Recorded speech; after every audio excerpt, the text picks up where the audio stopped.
आत्मा त्वं गिरिजामतिः सहचराः प्राणाः शरीरं गृहम्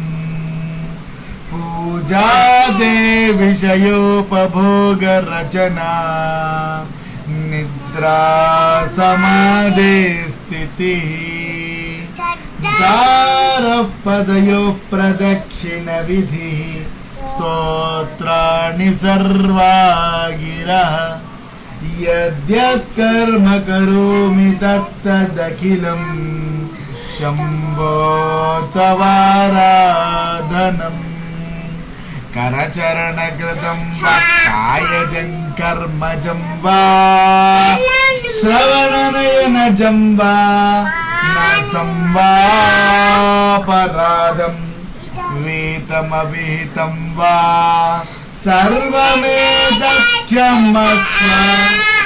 जय जय करुणाब्धे श्री महादेव शंभो जय जय करुणाब्धे श्री महादेव शंभो।